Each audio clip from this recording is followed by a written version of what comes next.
नमस्कार, विचार मंथन में आपका स्वागत है।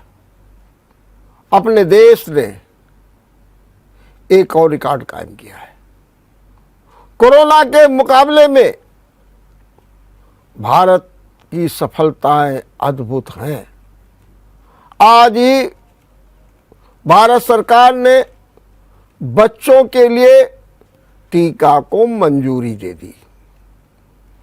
पहले समाचार ये आया कि 6 साल से 12 साल तक के बच्चों को कोवैक्सीन का टीका लगाया जाएगा, लेकिन इसके बाद फिर एक और खबर आई कि 5 साल से भी अधिक के बच्चों को कोरोनावैक्स जो है टीका लगाया जाएगा।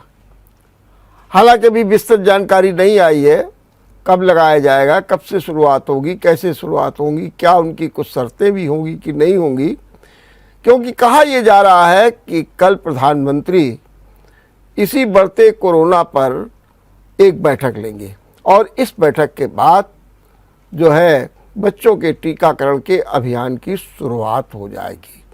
कानपुर एक ऐसा सेंटर है, वैसे तो देश में 6 सेंटर बनाए गए थे बच्चों के ट्रायल के लिए, कोवैक्सीन के ट्रायल के लिए, कोरोना के टीके के ट्रायल के लिए।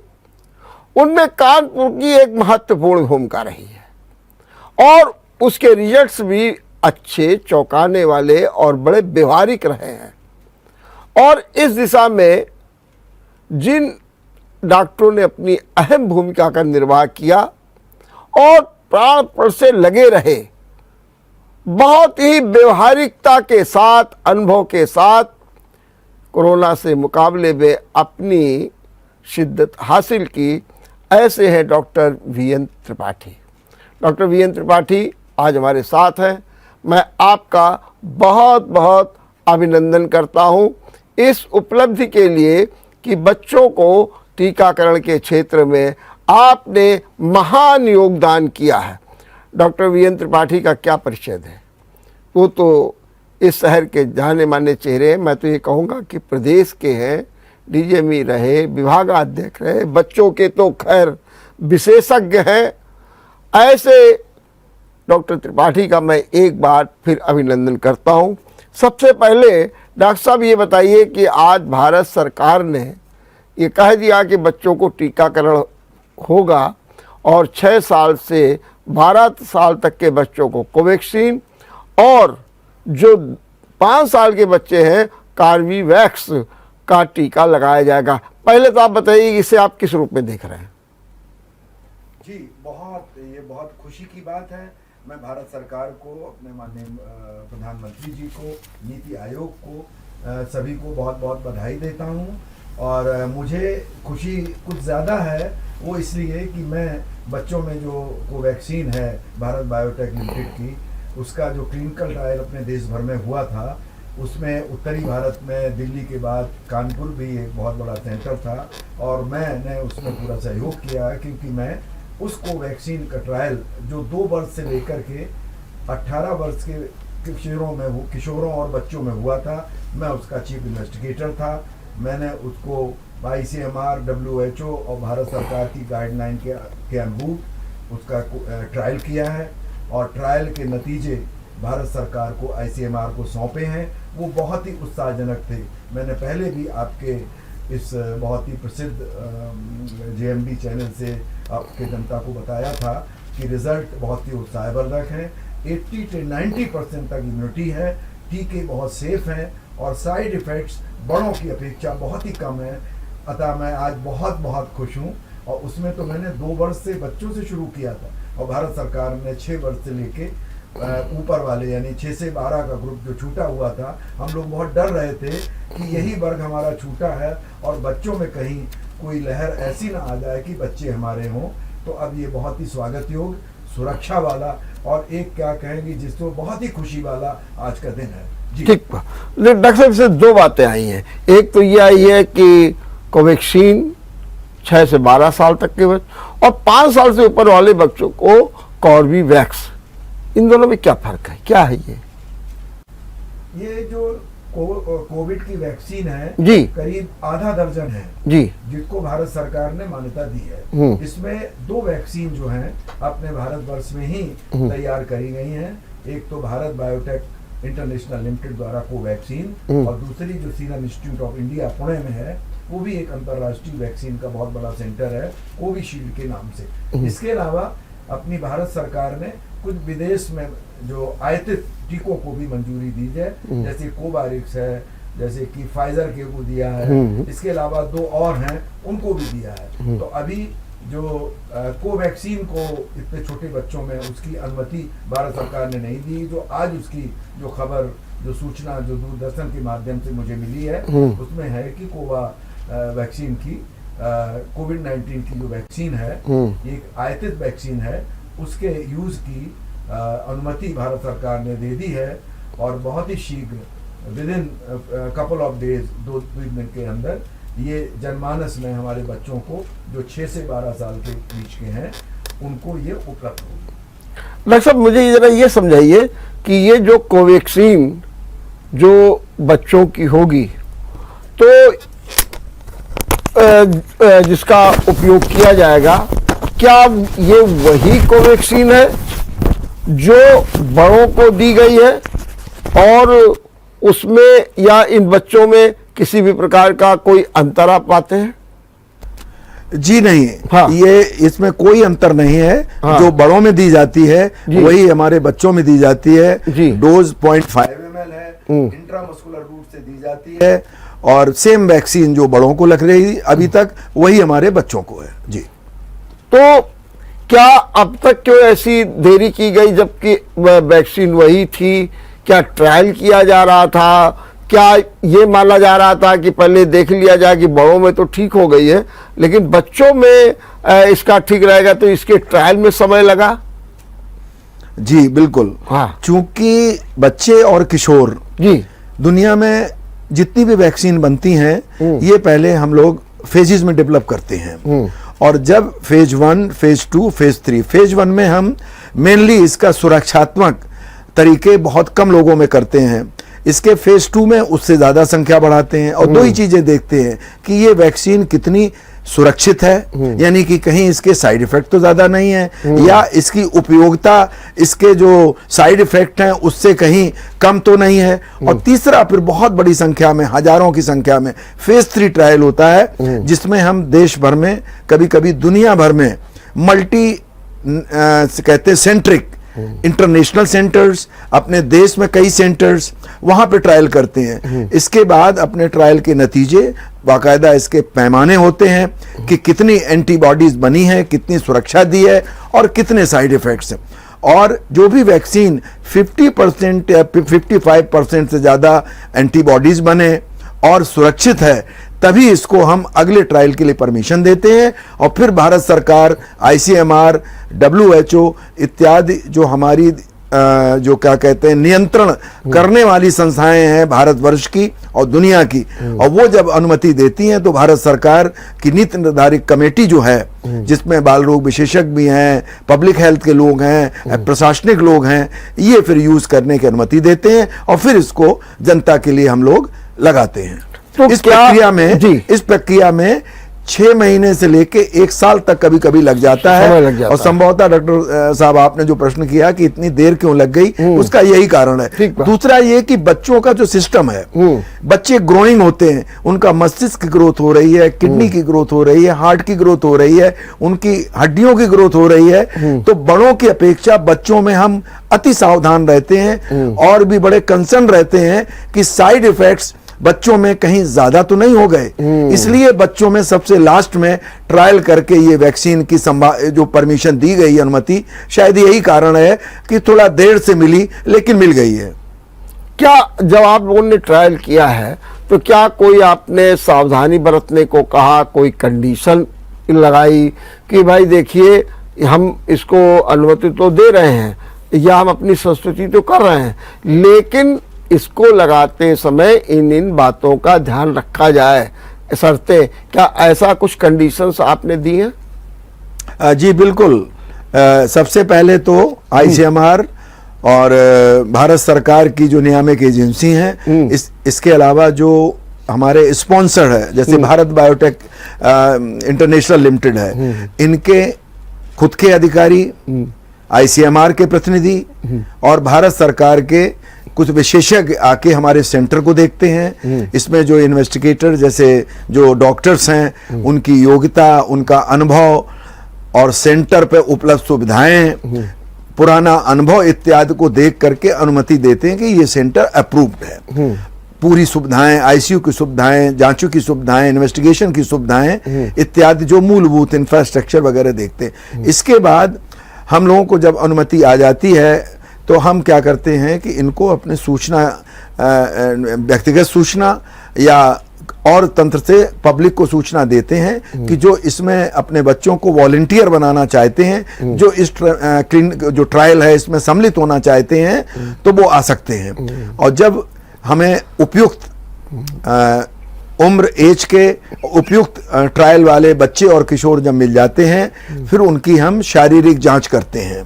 शारीरिक जांच करने के बाद अगर उनको कोई बीमारी नहीं होती है और हमारे मानकों के हिसाब से जो क्लिनिकल ट्रायल्स के अंतर्राष्ट्रीय का बहुत कड़े मानक हैं, उनके अनुसार ये जो सब्जेक्ट होते हैं, जो बच्चे या किशोर होते हैं, ये उपयुक्त पाए जाते हैं, तो फिर इसके बाद हम कंसेंट लेते हैं। मेरा सवाल ये था जी कि क्या आपने जैसे ट्रायल को आपने कह दिया कि हाँ ये ठीक ओके है, बच्चों के लिए ठीक है, तो क्या आप लोगों ने कोई ऐसा भी कंडीशन लगा दी है या कोई ऐसी सावधानी बरतने को कहा कि जब बच्चे को टीका ये लगाया जाए तो इस तरीके की सावधानी बरतनी चाहिए? क्या इस तरीके का कोई रिकमेंड, कोई अनुशंसा आप लोगों ने की है?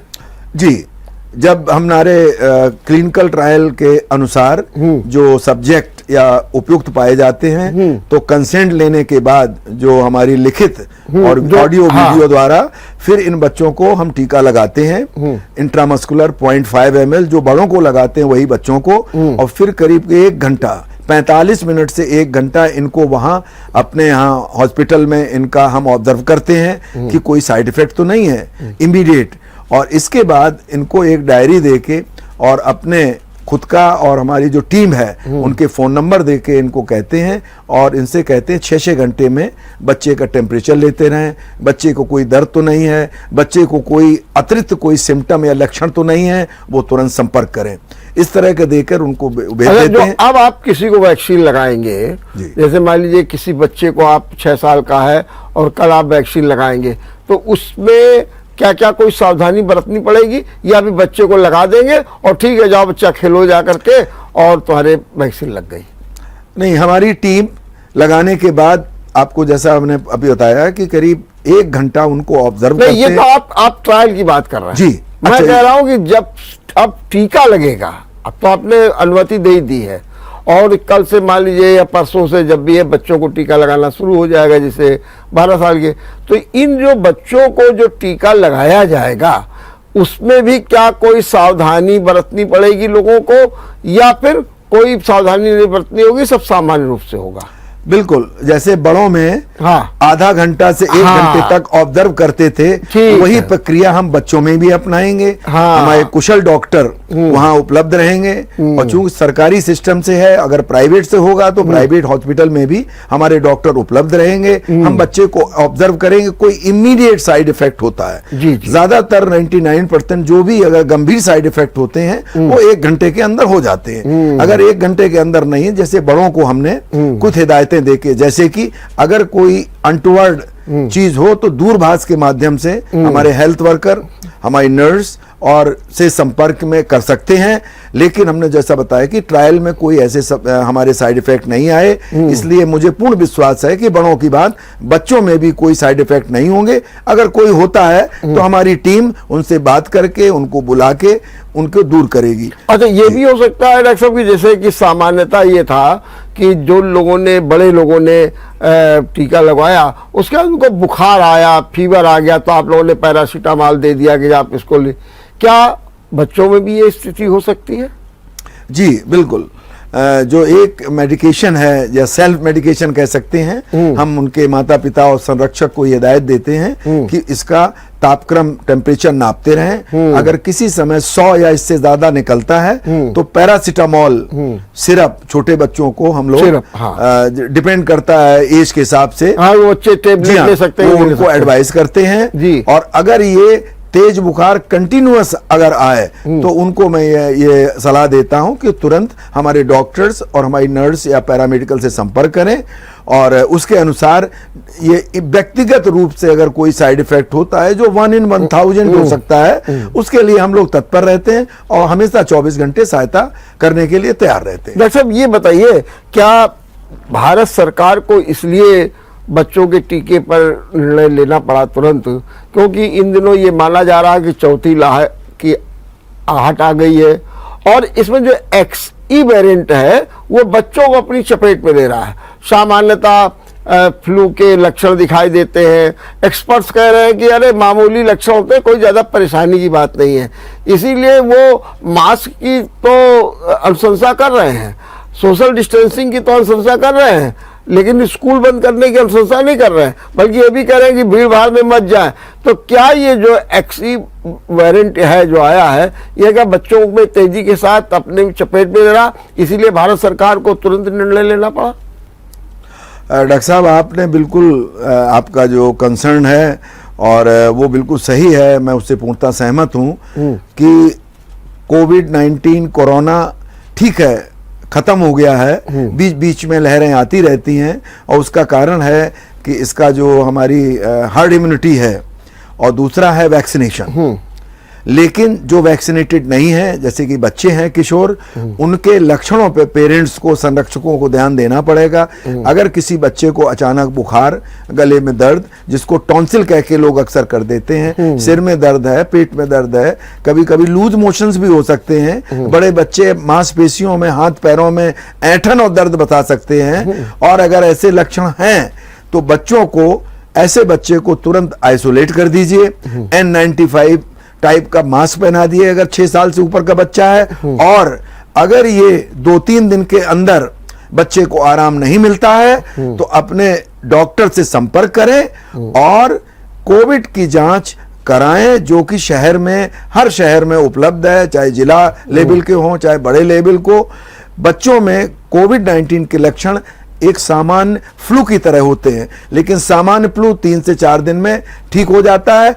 कोविड-19 में क्या है कि बच्चों में थोड़ा कॉम्प्लिकेशन हो सकते हैं, लेकिन अगर माता पिता संरक्षक अलर्ट हैं और इसको हल्के में नहीं लेते हैं तो फिर ये बढ़ सकता है और दूसरों में भी फैल सकता है। जैसे कि नए नए वेरिएंट आ रहे हैं, ये पुराने की अपेक्षा 3 से 4 गुना, BA2, BA3, BA.1, मैं नाम लेके कंफ्यूज नहीं करना चाहता हूं आपको, टेक्निकली बहुत वेरिएंट हैं, लेकिन सावधानी हमें बरतनी है, मास्क का प्रयोग करना है। आप देखें, ये बिल्कुल हमने अपने जीवन शैली का अंग बना लिया है। इस मास्क को मैं जहां भी जाता हूं, कपड़े पहनता हूं, इसके बाद देखता हूं मेरा मास्क है कि नहीं। तो मैं आप जनता को, उनके माता पिता, सबको, जो भी हमारे JMD को देख रहे हैं, उनसे अनुरोध है, प्रार्थना है, सलाह है कि इसको जरूर रखें, जब भी बाहर निकलें इसका प्रयोग करें। और बता दूं डॉक्टर साहब, ये केवल कोविड-19 कोरोना से नहीं बचाती है, ये फ्लू से बचाती है, ये तरह तरह के प्रदूषण जनित रोगों से बचाती है। इसके अलावा आंख, नाक में, मुंह में जो ढका रहता है हमारा मुंह और नाक, उससे हमारे कई बीमारियों के जो वायु जनित बीमारियां हैं या छूने से फैलती हैं, उनसे भी बचत करता है। तो ये कवच है, केवल कोरोना का कवच नहीं है, कई सारे फ्लू, इन्फ्लुएंजा, निमोनिया आदि के जो जीवाणु हैं वो नाक और मुंह के फैलते हैं, उनसे ही बचाता। मुझे लगता है कि जैसे सब कपड़े पहनते हैं हम लोग हैं, तो बस इसको भी, एक मास्क को भी अपनी जीवन शैली बना ले। जी बिल्कुल, ड्रेसिंग से बिल्कुल। और हमारे ख्याल से विदेशों में तो बहुत जगह इसका प्रयोग तो हमेशा होता ही रहता है, इसमें भी दो राय नहीं है। तो आपका सीधा सीधा कहना है कि अब इसे, मास्क को अपनी जीवन शैली का एक अंग बना लेना चाहिए। डॉक्टर साहब, ये फिर क्या हम मान लें कि ये जो चौथी लहर आ रही है, जिसके बारे में बड़ी घोषणाएं हो रही है कि जून में पीक पे होगी और अब आने लगी है, अब तो आ ही गई है, तो क्या ये चौथी लहर जो है ये क्या बच्चों पर इफेक्ट ज्यादा कर रही है? जी, चौथी लहर मैंने पूर्व में भी आपके इस माध्यम से जनता को बताया था कि बीच बीच में खत्म होने तक ये बीच बीच में लहरें कभी हल्की, जैसे दूसरी लहरें का जो सेकंड वेव आई थी हमें याद है, उसका दुखद अनुभव सभी जनता को होगा। फिर तीसरी की चांसेस वो ओमिक्रॉन, वो गले से और जुकाम और एक फ्लू की तरह से हुआ। और चौथी लहर, यस, हमारे उत्तर प्रदेश में जो पश्चिमी उत्तर प्रदेश है, गाजियाबाद, सॉरी हिस्सा जो है गाजियाबाद, नोएडा, उस तरफ का हिस्सा, कुछ प्रदेशों में जैसे कि केरला में है, गोवा में है, और भी साउथ के स्टेट्स हैं, वहां पर भी इसका प्रकोप है। लेकिन हमने आपको बताया था इससे सेकंड लेयर जो लहर आई थी उसके अपेक्षा इसमें मौत का खर्चा या जो मौत का खतरा जो है या निमोनिया का खतरा या गंभीर होने का खतरा बहुत कम है। बच्चों में हाँ, बच्चों में थोड़ा इसलिए ज्यादा है कि वो टीकाकरण नहीं है। तो अब चूंकि भारत सरकार ने अनुमति दे दी है, बहुत जल्दी ये जो 6 साल से ऊपर के बच्चों को भी टीकाकरण शुरू हो जाएगा। और हर्ड इम्यूनिटी तो 90% लोगों को इस सब क्लिनिकल इन्फेक्शन से मिल गई है। तो हम भारत सरकार का एक धन्यवाद करते हैं, शुक्रिया अदा करते हैं कि उन्होंने समय रहते वैक्सीन का वाइड अपने राष्ट्रीय लेवल पर किया है और बहुत जल्दी हम कोविड-19 से मुक्त हो जाएंगे। इस चौथी लहर से हमें घबराना नहीं है, लेकिन जो इसके मूलभूत है, मास्किंग, सोशल डिस्टेंसिंग, हाथ को अब बार बार साबुन से ठीक से धोते रहना है और लक्षण होने पर डॉक्टर से संपर्क करके RT-PCR की जांच करानी है, आइसोलेशन करना है, सावधान रहना है, अलर्ट रहना है, क्योंकि कोविड-19 अभी खत्म नहीं हुआ है, कम हो गया है, खतरा कम हो गया है, लेकिन अभी लहरें आती रहेंगी। जी डॉक्टर साहब, आपने बहुत अच्छी बातें की और अभी आप ये भी बता रहे थे कि कैसे कैसे लक्षण होते हैं, लेकिन मैंने देखा कुछ एक्सपर्ट्स ये बता रहे हैं कि इसमें कुछ विलक्षण भी हो जाते हैं लक्षण, जैसे घबराना, बेहोश हो जाना, नींद आ जाना, उसमें बोलना और ब्रेन फॉग की बात भी हो जाती है, सूजन भी शरीर में आ जाती है। इस तरीके के भी लक्षण क्या इसमें दिखाई दे रहे हैं?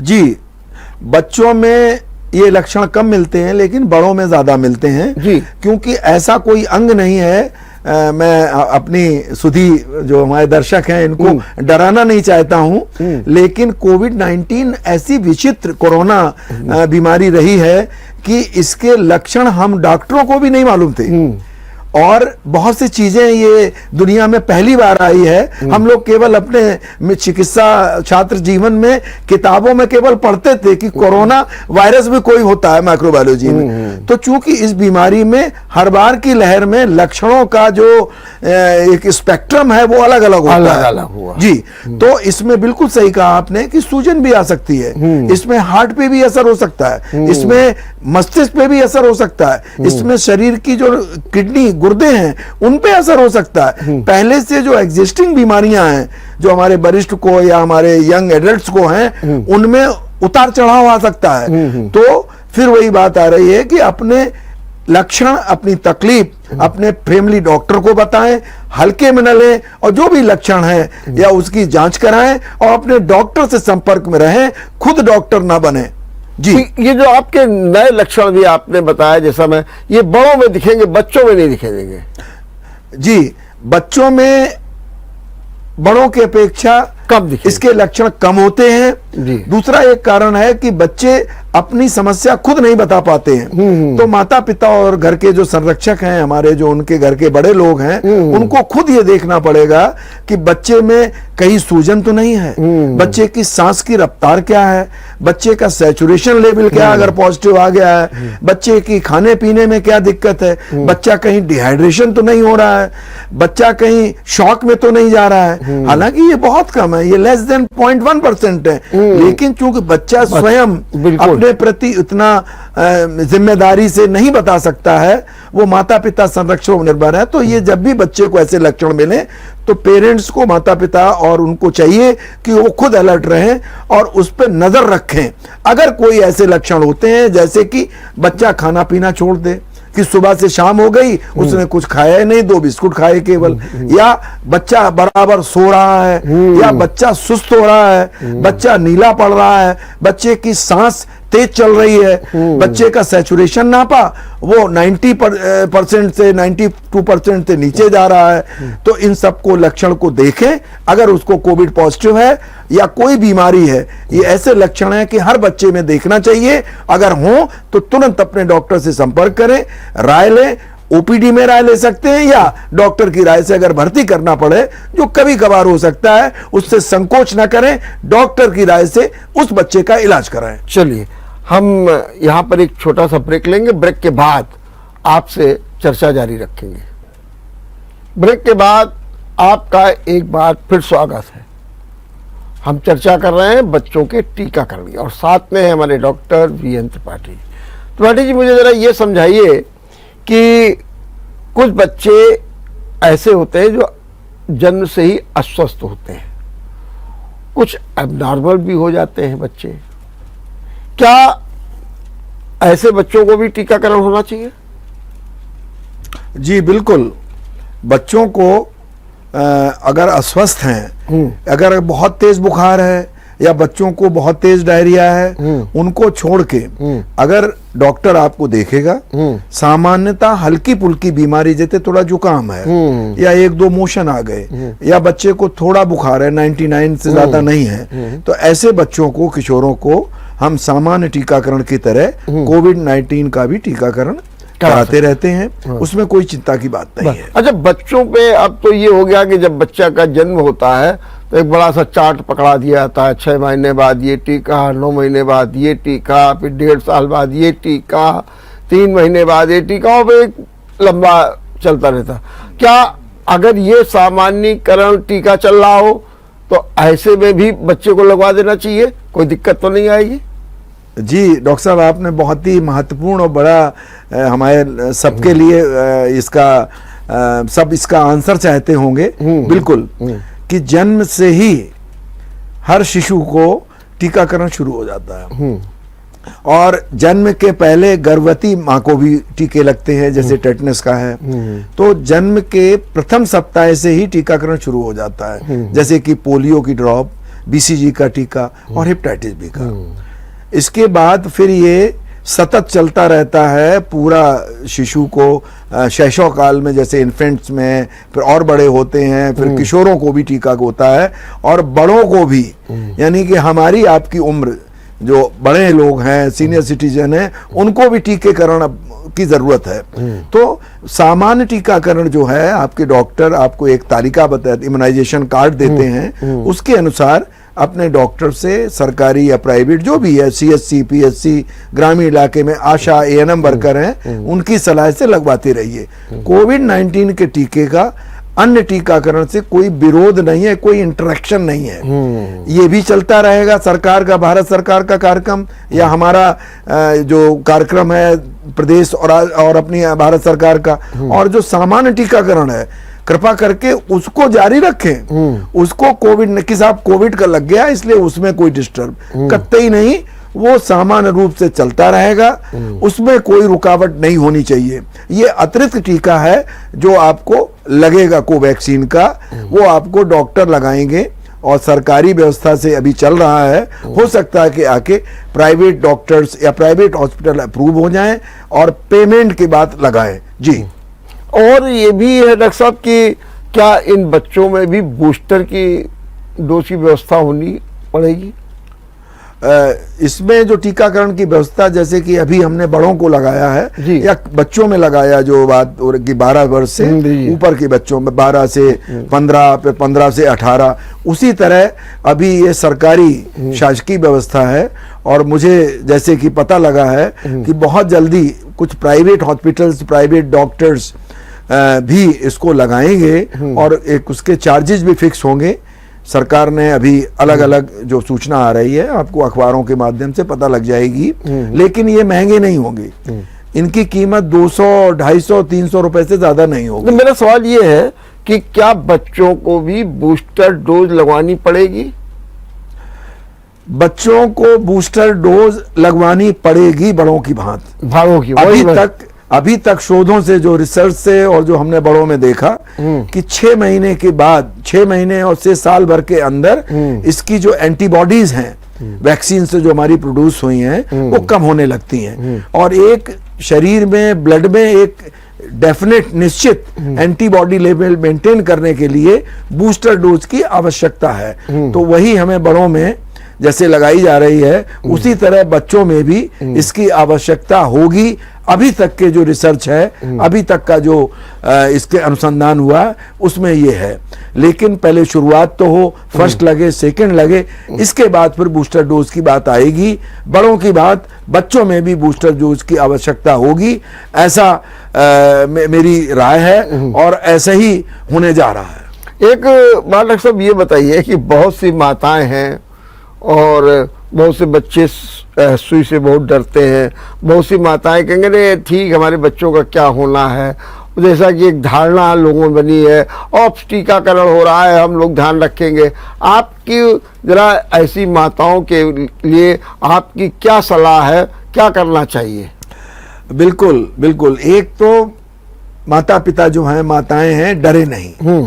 हाँ, जैसे और टीके लगते हैं, जैसे कि आप टाइफाइड का टीका लगवाते हैं, आप पोलियो का लगवाते हैं, आप 6-in-1 आजकल DPT वगैरह आ गए हैं, मीजल्स का लगवाते हैं, उसी तरह का ये टीका है। ये पूरा सुरक्षित है, ये बच्चे के लिए हितकारी है, और कोविड-19 जैसी जो इतनी ज्यादा दुनिया में पेंडेमिक जिसने लाखों लोगों की जानें ले ली हैं, उससे बचाव करती हैं। और अगर आपका बच्चा बच जाएगा तो इसको नहीं होगा, और जब इसको नहीं होगा तो ये फैलाएगा भी नहीं, क्योंकि बड़ों से बच्चों में और बच्चों से बड़ों में कभी भी फैल सकता है। दूसरा ये, और जब बच्चे को कोविड-19 नहीं होगा तो ये बच्चा आपका सुरक्षित रहेगा, स्कूल में, खेल के मैदान में, सोशल प्रोग्राम्स में। तो इस तरह से ये बहुत ही अच्छा कदम है, और हर माता पिता से मेरा अनुरोध है, अपील है कि अपने बच्चे को बड़ों की भांति कोविड-19 का टीका अवश्य लगवाएं और कोविड-19 जैसी खतरनाक बीमारी से सुरक्षित रखें। अब देखो एक सवाल ये भी है कि इन दिनों स्कूल भी खुल गए हैं। अभी आप खेल के मैदान का भी जिक्र कर रहे थे, बच्चे सड़क से भी जाएंगे, सब कुछ करेंगे, और बच्चों पर ही जो NCR की रिपोर्ट्स है उसमें बच्चों पर ही सबसे ज़्यादा इफेक्ट भी हो रहा है। एक्सपर्ट्स ये भी कह रहे हैं कि नहीं भाई स्कूल बंद करने की ज़रूरत नहीं है। पेरेंट्स भी नहीं चाहते स्कूल बंद हो, क्योंकि ऑफलाइन पढ़ाई ही ज़रूरी है। ऑनलाइन में एक तरीके देखा जाए तो 2 वर्ष में बच्चों की शिक्षा का बहुत बुरा प्रभाव पड़ गया, यहाँ तक कि बच्चों का मन तक उछट गया ऐसी शिक्षा से। तो मेरा आपसे कहना है कि ऐसे हालात में क्या करना चाहिए, कौन सी गाइडलाइन अपनानी चाहिए स्कूलों को, या सरकार को कुछ ऐसा करना चाहिए? आपका क्या सुझाव है इस बारे में? डॉक्टर साहब, आपने बहुत ही महत्वपूर्ण प्रश्न करा है, क्योंकि जान है तो जहान है। माननीय प्रधानमंत्री जी कई बार कह चुके हैं, मैं भी बिल्कुल उसको दोहराता हूं कि अगर जान है जहान है, बच्चा मेरा सुरक्षित है तो फिर आगे दुनिया में कुछ भी बन सकता है। तो पहले सुरक्षा, उसका स्वास्थ्य, और आज तक के शोधों से है कि हमें अलर्ट रहना है।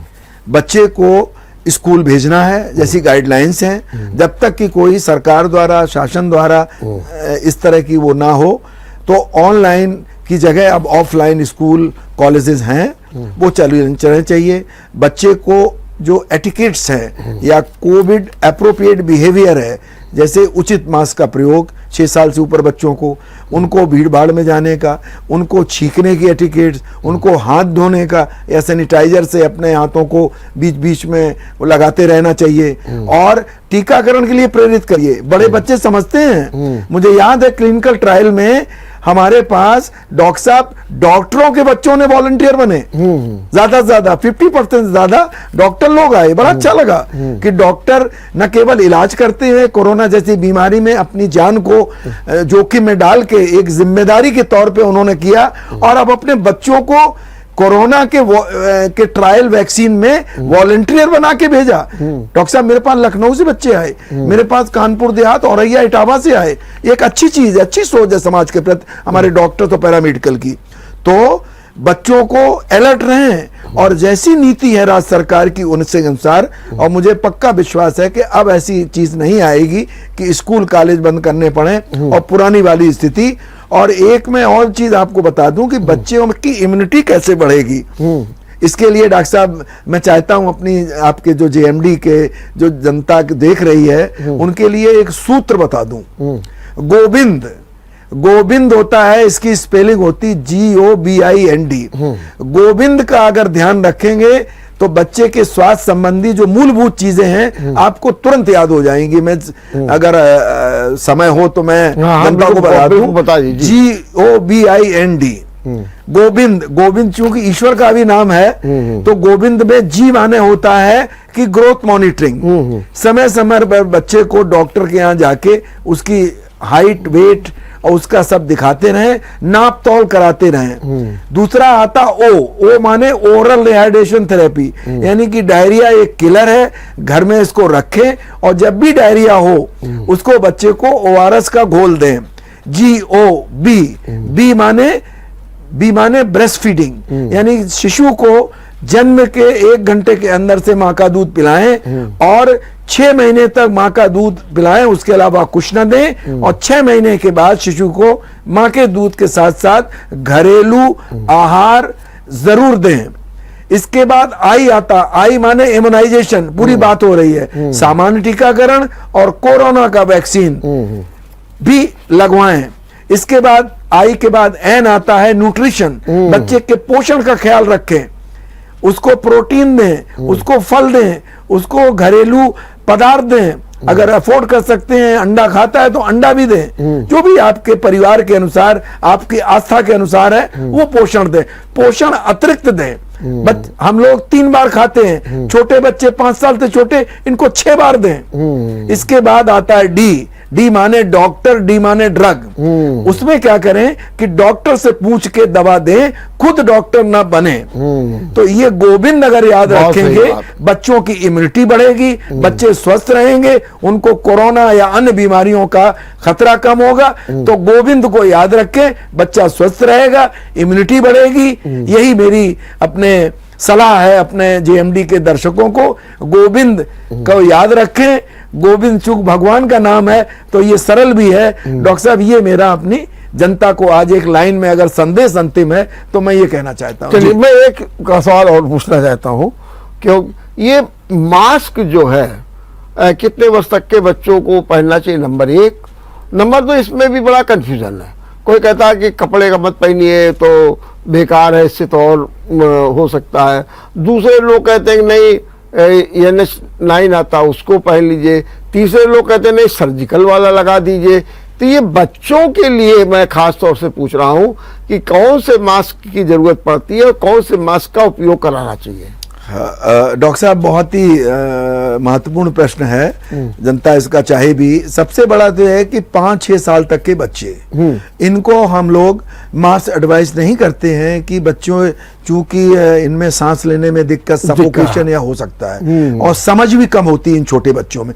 लेकिन जो बच्चे 5 साल से ऊपर हैं, 6 साल के हैं और समझ सकते हैं, तो उनको ये जो मास्क हैं हमारे जैसे 3 लेयर वाले, 3 लेयर वाले मास्क होते हैं, जिसमें सांस भी चलती रहे और हमारा प्रोटेक्शन भी रहे। और अगर बच्चा और बड़ा है तो सामान्य मास्क, ये जो है N95 मास्क है, बच्चा समझदार बड़ा है, 8-10 साल का है तो बड़े आराम से पहन सकता है। छोटे बच्चे जो 5 साल से छोटे, उनको हम भी एज ए डॉक्टर उनको एडवाइस नहीं करते हैं कि वो 5 साल के छोटे बच्चे को वो करें, क्योंकि उसमें सफोकेशन का भी खतरा है। और बाकी जो बड़े बच्चे हैं 10 साल से ऊपर, उनमें तो सामान जो माता पिता यूज करते हैं वही प्रयोग कर सकते हैं। लेकिन जो बात आपने कही कि काफी जो निर्धन लोग हैं या कम पढ़े लिखे हैं, जो आर्थिक रूप से संपन्न नहीं खरीद सकते, उनके लिए मेरी सलाह है कि कोई कपड़ा, कॉटन का कपड़ा कोई ले लें, और घर में अगर सिलाई मशीन है तो 3 लेयर का उसको बना सकते हैं। हर घर में सिलाई मशीन होती है, तो ये बिल्कुल 2, 4, 5 रुपए में बन जाएगा। तो इसका प्रयोग करें। असली पर्पस है कि जो हमारा इन्फेक्शन है, जो नाक और मुंह से फैलता है, हमारे से फैल सकता है अगर मैं पीड़ित हूं, अगर हम स्वस्थ हैं तो दूसरे से लग सकता है। तो दोनों तरह से बचाव है।